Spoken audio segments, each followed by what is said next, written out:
Welcome everyone to the joint policy announcement, Prohibitions on New Gas Stations.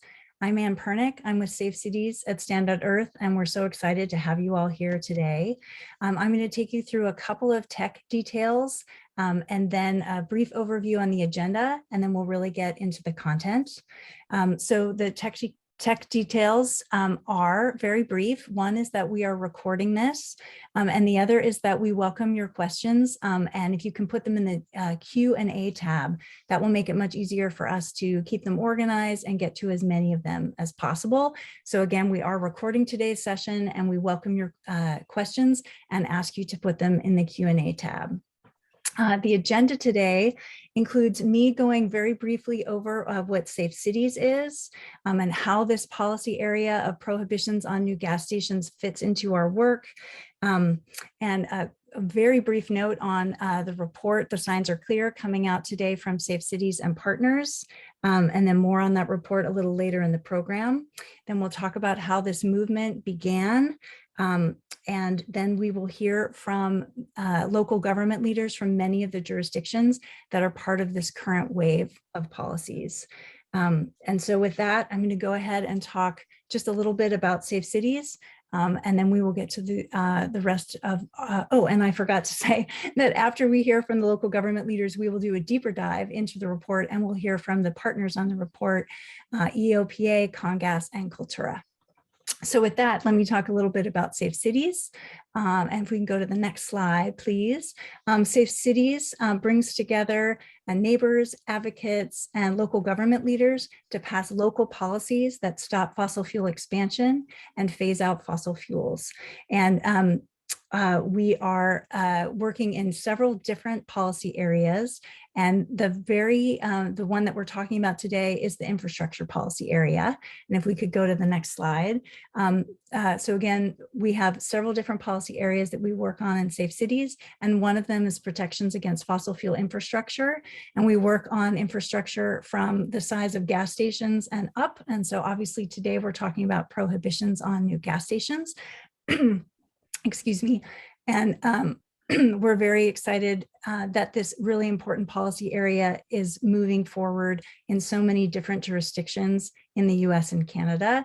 We know that in order to protect local health and safety, in order to stop the worst of impacts of the climate crisis, we need to stop building fossil fuel infrastructure, and we need to start phasing it out. Prohibitions on new gas stations are a key area, and more jurisdictions are stepping into this policy area and introducing and passing these policies. The reasons why they're doing it are very clear, and we have this report coming out today from Safe Cities at Stand.earth and our partners EOPA, Congas, and Cultura. Details the many reasons why new gas stations are the wrong choice for communities and the alternatives that are growing instead. And appreciate that in the chat, you'll see both the link to the press release about today's announcement and then also the link to the report. So how did this all start? Well, the very first policy to prohibit new gas stations passed in Petaluma, California, and just last year in 2021. And then picked up steam pretty quickly with policies passing in Calistoga and American Canyon. And then we're in this incredible movement where now in just the last 4 months, we have this growth where policies have passed in Rohnert Park and Sebastopol, California, and policies are in development in Los Angeles, Santa Rosa, Windsor, and Cotati, California, and also in development in Bethlehem, New York, and Comox Valley Regional District of BC. These include the first policy in New York and the first in Canada in development, very rapid growth, and we're very excited to give you an opportunity to hear from local leaders from many of these places that are part of this current wave. And so with that, I'm going to turn the microphone over to the champion of the very first policy that passed, and that is Councilmember Delinda Fisher from Petaluma, California. Good morning, Ann. Thank you so much for having me here. Yeah, we didn't know what we were doing, actually. We didn't know we were the first in the world when we banned gas stations. It really happened because we had a large grocery store that wanted to put a gas station on their supermarket site, on their shopping center site. And it was a really fraught decision we had to make. It was allowed by right. And so I asked that we put a moratorium on gas stations so we could rethink our policies. And so we did that. And at the same time, we declared a climate emergency and created a climate commission. And so the whole wave in our community over the past year has been toward a carbon neutrality goal by 2030. And as a part of that, staff said, well, maybe gas stations just shouldn't be allowed on any of our zones, right? So not even by conditional use permit, but let's just say we don't need any more. And so we did a study and said, how many do we have? Does everyone have access? Yes, they do. So no, we don't need any more. And I think the real question now that's coming up is, as we ban new gas stations, what do we do with our old gas station sites? Because they're going to take a lot to clean up. And how do we prepare in our general plan update for, phasing them out, and what is going to happen to those sites? And, many of them are really high visibility sites, right, on corners that are really accessible, which is why they're there. And so I think that's really sort of the next wave of this, and thinking about, what's to come. Thank you very much, Councilmember Fisher. Our next speaker is Andy Schrader from Los Angeles, California, and who is staff for Councilmember Paul Koretz. Hey, good morning. So I want to take a quick look at the bigger picture. I want to talk about why LA's enormous and damaging ecological footprints really helped set us on this path. So LA's energy production footprint stretches from wind plants in Oregon, Wyoming, a new one in New Mexico, to coal and methane plants in Nevada, Utah, and Arizona, and to humongous solar farms across the deserts in between. Our water system footprint stretches insanely across 7 states, but it's our transportation footprint that actually regularly haunts me. There was this documentary released in 2016 called Yasuni Man, which really brought it all home. This is a film about one of the last remaining truly free tribes, indigenous tribes, who are fighting an oil company that wants to drill in their homeland in the incredibly biodiverse rainforest of Yasuni National Park. And the moment that sends chills up my spine to this day was hearing someone on that panel discussion after the screening say that the oil drilled in that part of the world, in Ecuador, mostly comes here to Los Angeles to be refined. So those huge wildfires we keep hearing about in the Amazon rainforest, those are happening in part so we can continue to drive internal combustion vehicles across California. So that's why today's event is so important. Our daily bad habits are destroying the natural systems we depend upon to continue to exist. And the feds aren't coming to save us. The international climate accords have become another greenwashing event. It's really up to cities to turn around climate change. So Councilmember Fisher, who we just heard from with her ban on new gas stations in her tiny but mighty city, Petaluma, is moving the national conversation forward on how to rid ourselves of fossil fuels. She really inspired my boss, LA City Council member Paul Koretz, to introduce legislation to ban the permitting of new gas stations in what the Guardian newspaper called the most influential city in the world. And the policy is still in development, but we're keen on getting it done before the end of this year. And the growing coalition of safe cities joining us today and in the weeks ahead will make such an enormous difference. If you have lung cancer, you stop smoking. If your planet's on fire, you stop pouring gasoline on it. Thank you to Anne and the Safe Cities organizers. Thank you to all the fearless elected officials leading the way on effective and now, importantly, collaborative climate policy. Thank you so much, Andy. And we say thanks to all the staff people too, like yourself, and also all the local advocates who are so key to we are part of the shingle on the door for sure. Absolutely, absolutely. There's a note in our chat reminding us that if you have questions for any of the panelists, to please put them in the Q&A tab. And our next speaker is Mayor Jackie Elward from the city of Roanoke Park, California. Hello, everybody. Thank you for having me today. Sorry, I got in late because of technical difficulties.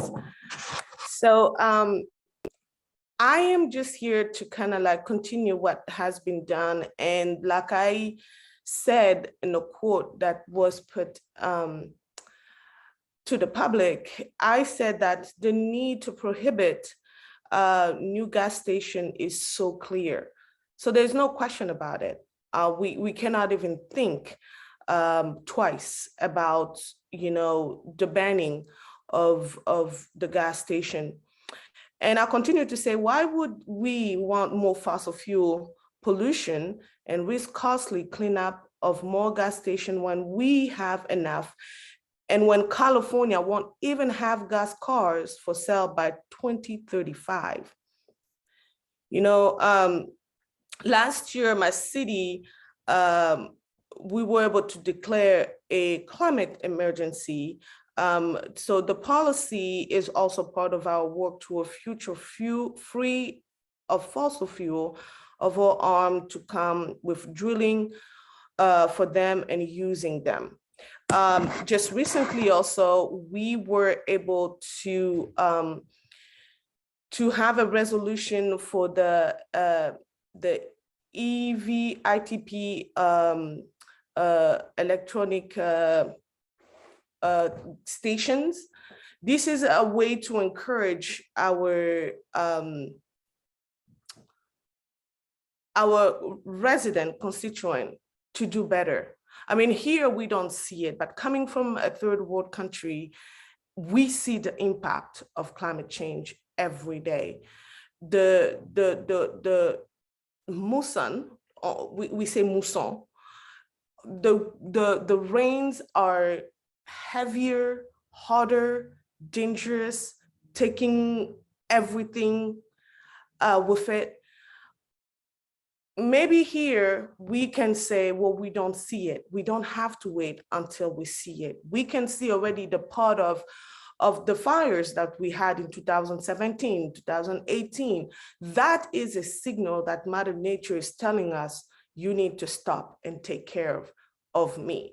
And that I am proud to really work together toward this this work, and also my city council, we all are working together to really make sure that we speak on behalf of Mother Nature and explain our constituent that might not understand the importance, or might see it but cannot understand, to be there to explain to them.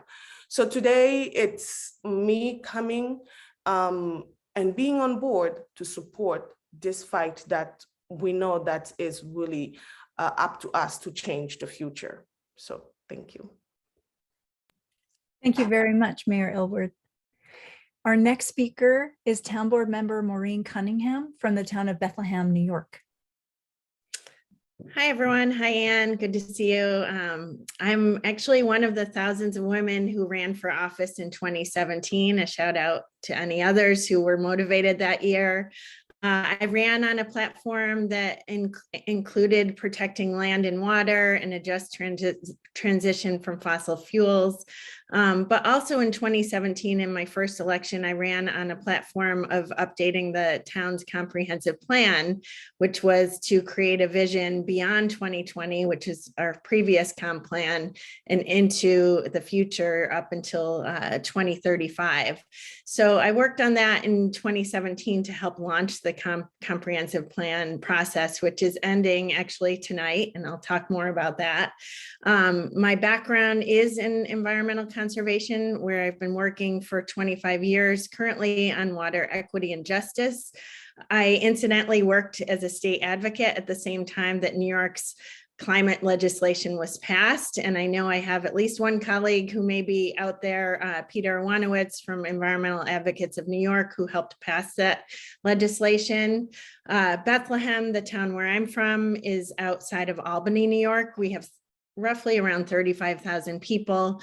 We see climate change different from California. We see the effects of climate change as a lot of flooding, increased intensity of storms, and even sea level rise because we're along the Hudson River.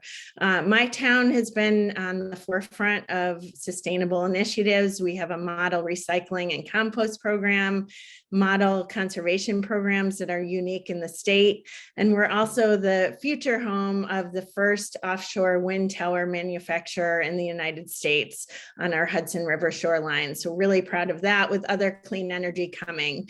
I want to give a shout out to my colleague at Albany County, legislator Bill Reinhart, who is also part of this group. And we work together on a lot of this.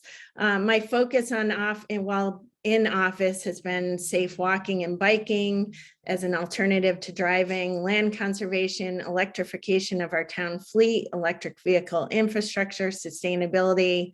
Our comprehensive plan process, which is culminating tonight with a vote on the town board, was a true community process from start when we started 4 years ago, with many community meetings that launched it 4 years ago.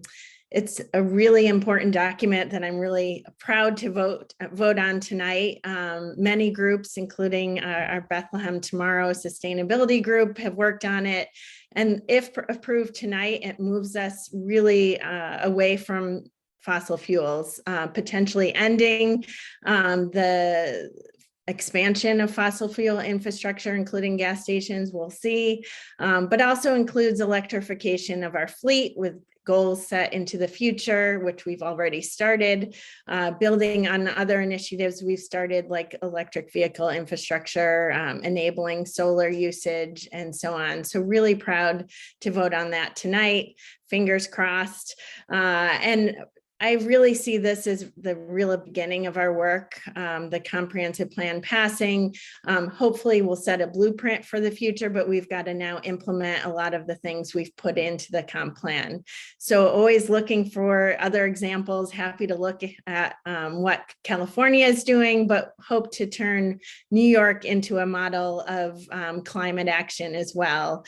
Really, really grateful for groups like the Elected Officials to Protect America and Safe Cities. Anne and Dominic have been really instrumental in a lot of the work that I know Bill Reinhart have done in Albany County and Bethlehem. Thank you so much.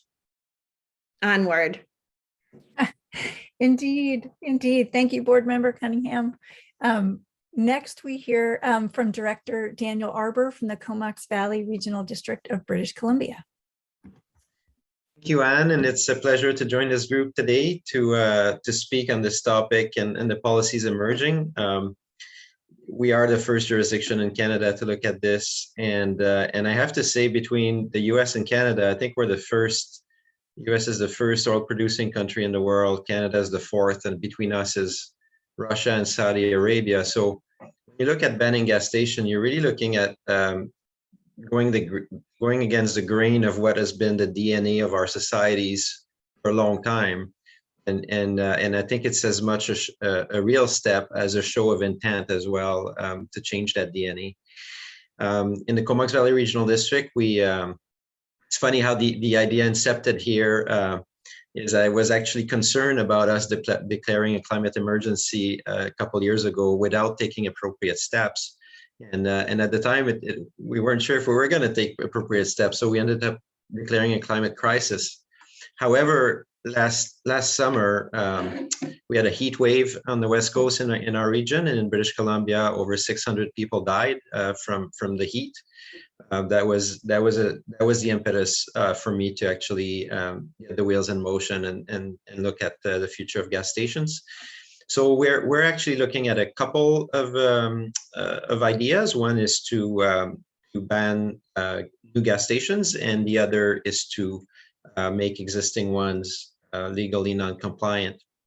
Last week, I had a couple of municipalities that are in our region that committed to bring the idea to their council and board as well. So when we talk about the idea spreading, I believe that in the future, this will be not something bold and drastic, but something that is likely to be adopted as a normal procedure in most jurisdictions in North America.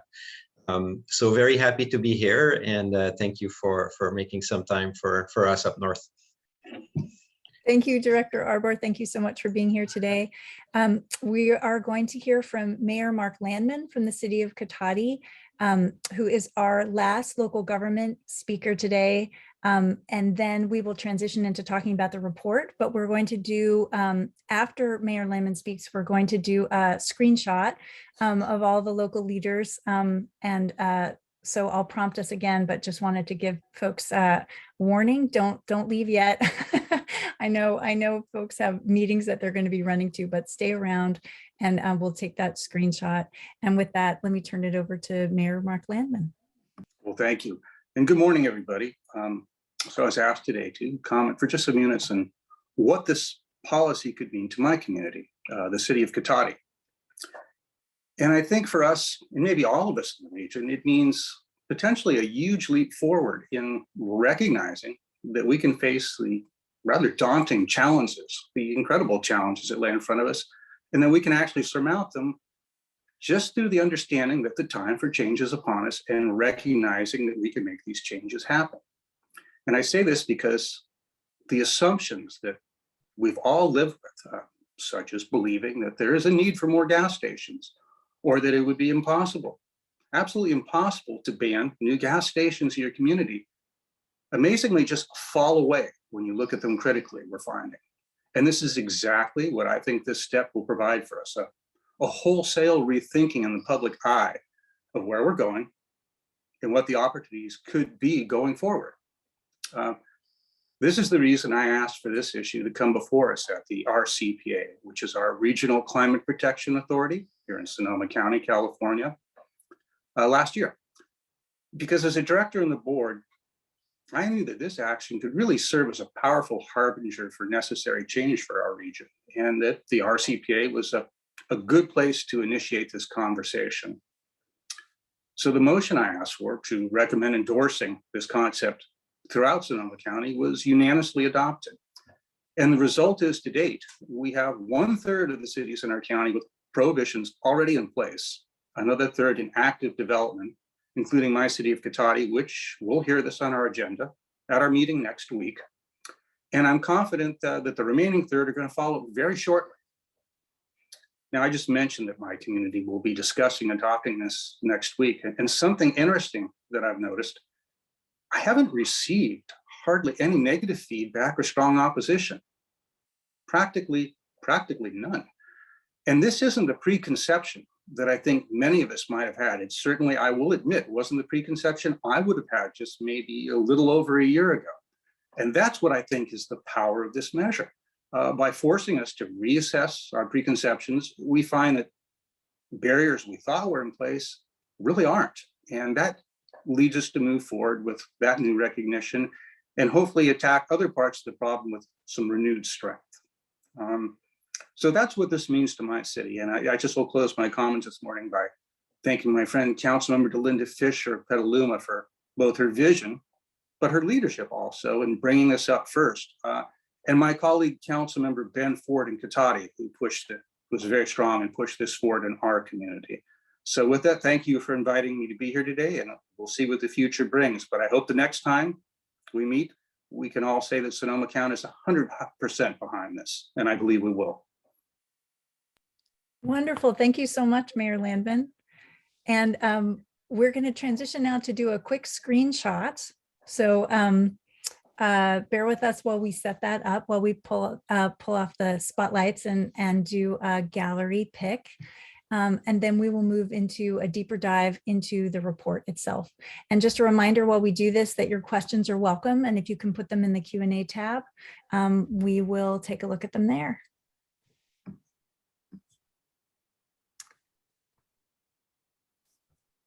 Okay, and Nathan, do you have everything you need for the screenshot? Do you need me to press any buttons? Just took the screenshot. Oh, you took it. Okay. All right, should everyone want me to give you a little warning, give you a heads up? Yeah. All right. 3, 2, 1.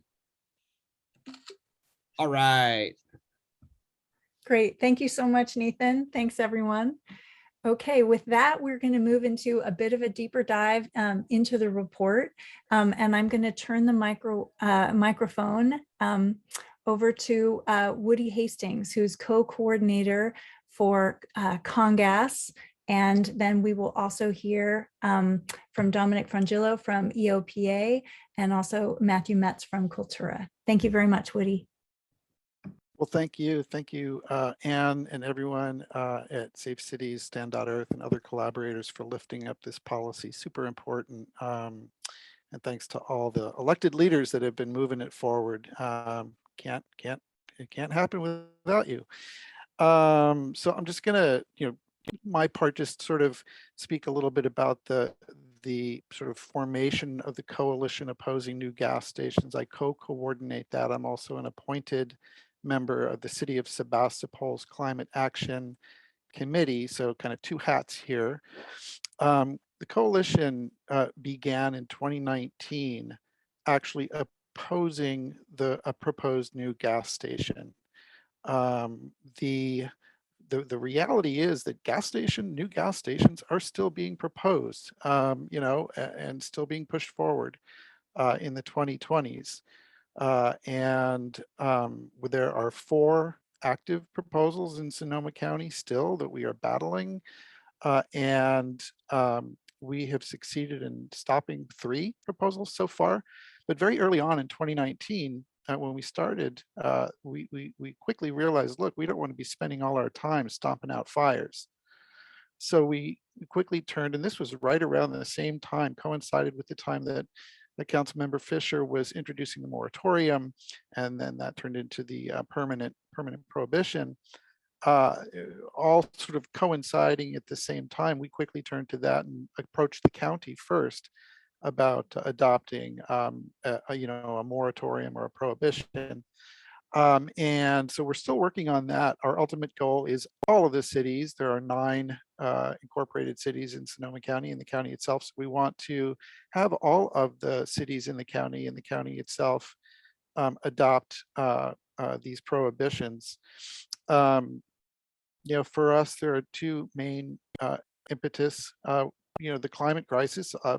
All of the jurisdictions in the county itself have adopted climate emergency resolutions in Sonoma County.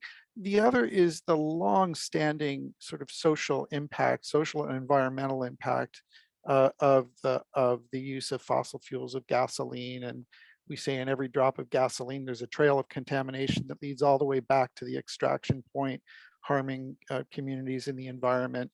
Usually, mostly, low income communities of color around the world. And so there are opportunities now with the emergence of clean electric vehicles, which have their own problems, but hopefully surmountable.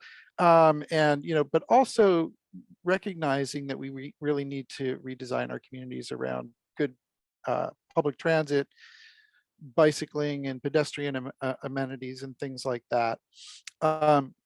Lastly, I'll just say that we have, based on our experiences in Congress, we have put together a sort of a how-to guide that we'll be sharing around in the coming weeks.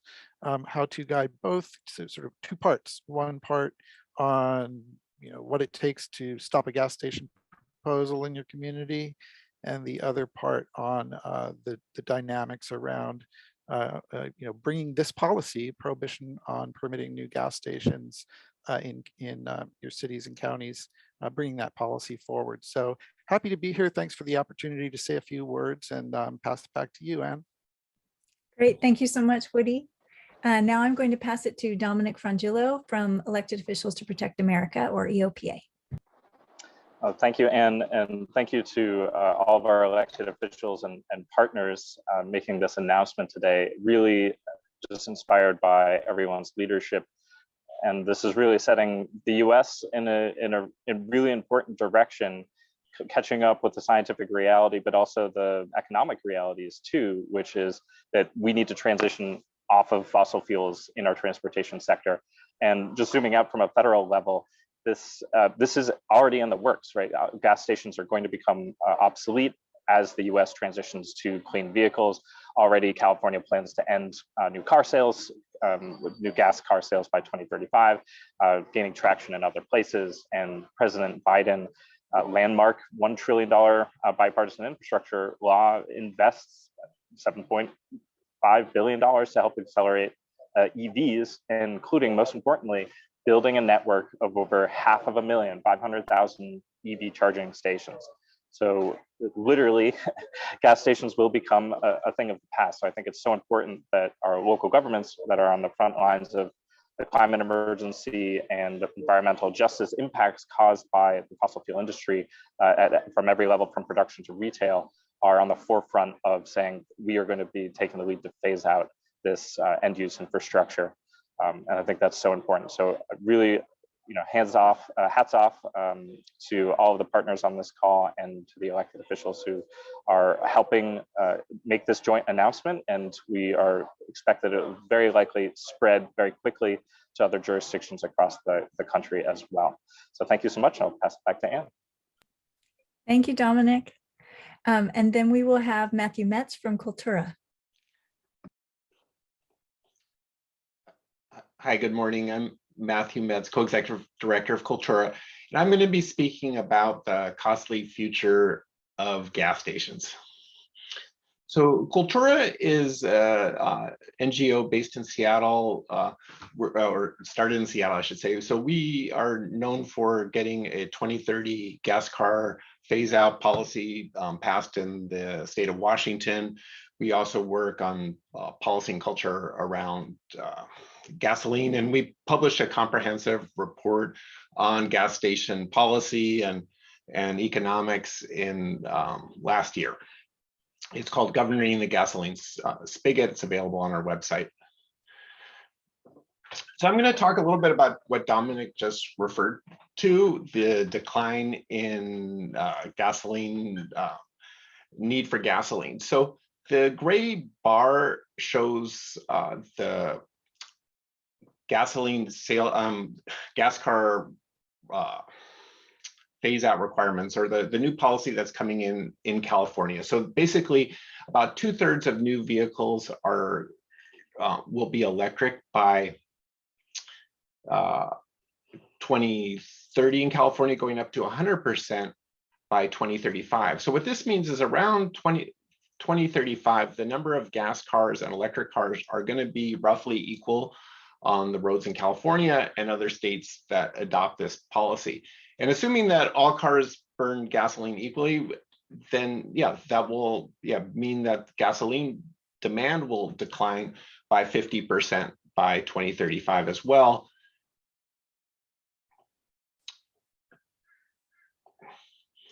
And so, obviously this is going to have a lot of impact on gas stations. So gas stations are already declining. They've declined about 20% in the last 20 years, from about 185,000 down to today, roughly 150,000.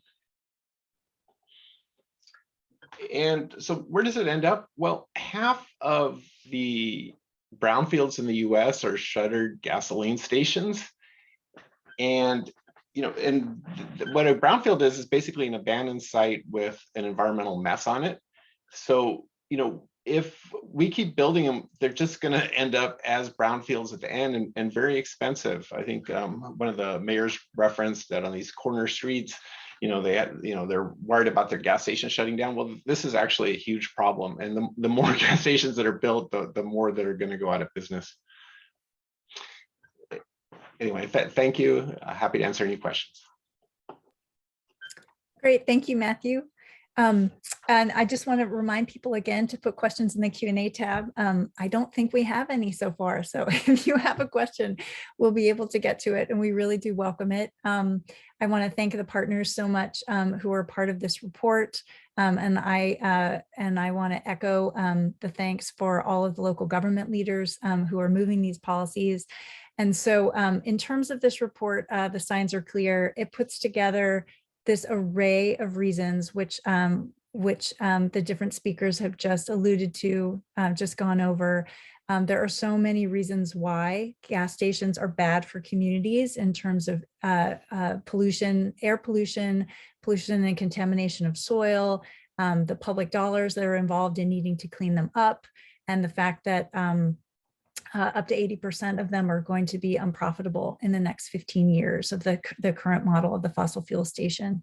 So when you put all that together with the advancement in EV vehicles, and then also the investments that are happening in transit and active transportation, as our speakers also talked about, you just see there's no future for gas stations. And so building new ones really locks communities in to all kinds of costs, financial, environmental, health, and equity that should just not be borne. And instead, there are all these opportunities to step forward in the future of EVs and transit and active transportation. So I invite people to take a look at the report and see those details, and it links to many sources of more information, and see why this movement is growing. And these are the reasons why these local government leaders, and hopefully more and more, and we expect more and more in the coming weeks and months, will be doing the same. We'll be introducing and passing and developing the same kinds of policies. I'm going to check and see, we have a few more questions. Let's see, we have maybe one question. Okay, why don't I go ahead and share this one. And Director Arbor, you are with us. Okay, we have a question about how the oil and refining industry might respond to this. And I expect that's already been part of the conversation. Thank you. And it's it was interesting to hear the comments from my fellow elected official in California that said he had received almost no concerns about it. In my region, when this was put on the table, there were a lot of emails and phone calls of complaint about the proposed policy. Maybe it's perhaps because I'm in quite a rural area, and I would say that one of the first calls I got was from the owner of over 20 gas stations, and he expressed some real concern, especially if we were going to make existing ones legally non-compliant. So we had a good discussion about that, about the implications. And again, I think staff have been in touch with him, so I haven't heard too much more. So I think people know that we have the legislative authority to do these types of things. People may not like it.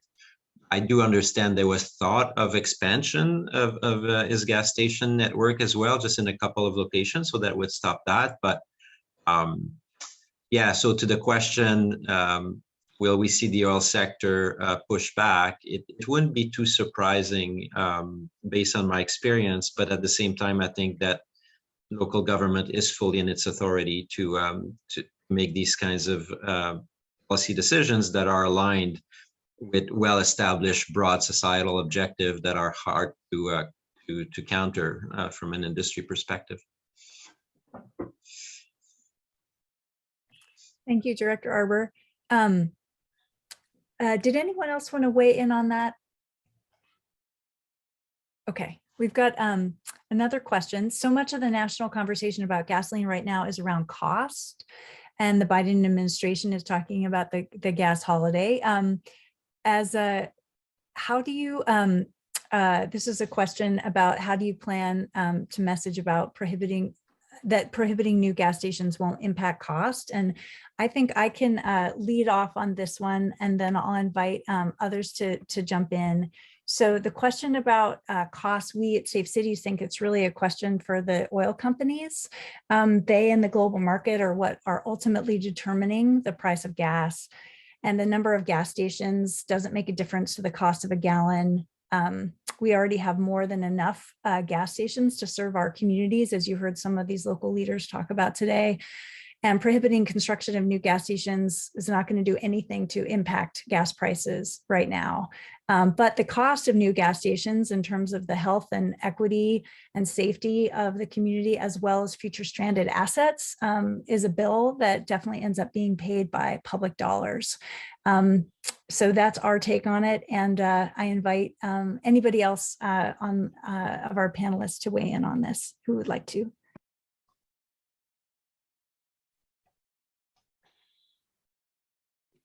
I'd be happy to, Anna. I think you've already hit it very clearly, but this gets down to one of the big questions I think we've all faced with this: the reality of what we're trying to do versus what the initial perception might be in the public. At first, people hear this and say ban on gas stations. And they're saying, well, how am I supposed to be able to commute to work if I can't get gas? And then when you say, well, of course, there is a need. Still, there will be a need, as we can see from our charts and graphs, for some decades to come. This doesn't impact that. Once people recognize that, that works better. I think there's an assumption that people may believe that in our economy, theoretically, increasing numbers of competition should reduce costs. But when you point out the pretty strong data that this really isn't the case when it comes to the supply of fossil fuel products in this country, that it's not truly a lever that controls that, people recognize that. And I think you can see just from the participants here today and working through these projects, they've worked with all the stakeholders in this on all sides to find something that works for the place we're in right now, and will hopefully get to the place we need to be very shortly. So I think it's a good question, but I think the answer is clear. It's not going to touch it. So that's good news really for all of us.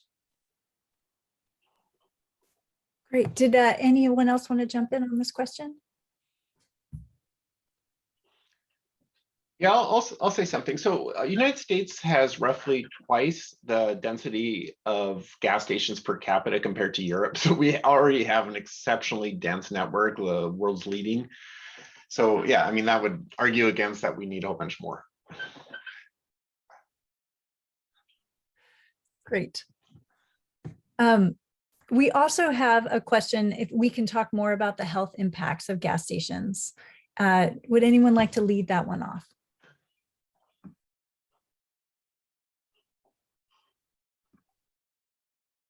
Matthew, did you want to speak to that? Okay, yeah, I'd be happy to. So actually, the gasoline has a number of what are called volatile organic compounds. It's what you smell when you're in a gas station. One of the top ones is benzene. And actually, there's many different pathways that the benzene from gas stations gets into the air and water and soil, around the gas station. So, when people put kind of spill when they're filling their tank, those leaks penetrate the asphalt and get into the groundwater. They also, gas stations have kind of hidden vents that vent the underground storage tanks, and those actually can belch out, huge amounts of gases, and benzene is, up to 100 meters or more away from the gas station. So there's just a lot of different ways that it gets into the water and soil and air around the station. Thank you, Matthew. And we know that that when these pollutants are getting into the air, they are causes of, they are known cancer-causing agents, they are known asthma-causing agents. And I think it's really important what Matthew brought up, but this is under normal operation. This is not because there's a catastrophic failure at the gas station. Under normal operation, the pollutants that are coming out are cancer causers, are asthma causers. And then there are small leaks all the time, just if people overfill a tank, as well as what's going on underground with the tanks, which we talked about a little bit with the brownfield sites. And so when you add all of this up, the environmental and health impact is quite significant. And because oftentimes gas stations are in communities that are lower income and are communities of color, there's a huge equity issue here, and who again bears the brunt of fossil fuels in our communities. Oh, go ahead, Maureen. Just to add to that, I'm glad you mentioned, as you know, I'm in my day job a water expert, not a climate expert necessarily, but Brownfield sites predominantly impact BIPOC and low-income communities, but also the effects of climate change, potentially flooding, heat islands, droughts, also affect disadvantaged communities, low-income communities a lot more than you see in other communities. So it's also a disparity issue and an equity issue. And I'll just add a couple things if I might, Anne. Please. So yeah, I mean, for folks outside California, California has something called Prop 65, which is a noticing requirement that, and so the notice is there at gas stations. Prop 65 warning, the state of California has determined that materials on site here are known to the state of California to cause cancer. So those postings are required, but I got to tell you, they're not prominent. They're hard to see. They need to be more prominent. And I just wanted to also add that there's an idea that's been floated to Ms. Cunningham's statement about the health impacts of the climate crisis, which is this notion that I've heard that I kind of like, to create a noticing requirement on that gas pump, similar to Prop 65, but hopefully more prominent, that says, hey, fossil fuels are linked to the climate crisis, linked to your community's health and well-being. So I just wanted to put that out there. I like that idea. Great, thank you, Woody. We have some questions about the impact of why is it important that that this is happening at the local level, that these prohibitions are happening at the local level. And so I've got some thoughts on that, but I want to invite anyone else to jump in first. Well, I'll jump in.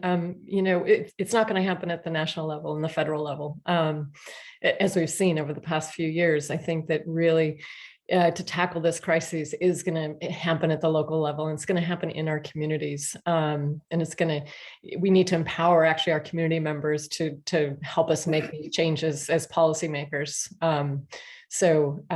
That's my belief, that this is why it's happening now at the local level. And this is why you see not only the gas station ban, but also ban on new gas infrastructure in new buildings, right? So that's kind of the next step. And how do we actually rid ourselves of any gas in our communities? And that's going to happen at the local level. It's not going to happen at the state or national level. Great, thank you. I would add that the local people are the one that are facing the direct impact of all of this. So giving that local elected official and our constituent are fighting against this will bring more impact than waiting on the federal level, because as we see, a lot of things that we have been trying to do, and I will drift a little bit even with the homeless situation. When we wait on the federal level, it takes forever. But the moment the local government, the local people that are dealing with the consequences every single day, take the lead and decide we are going to step forward and do something for our community, the impact is greater than waiting on the federal level. And I'm glad that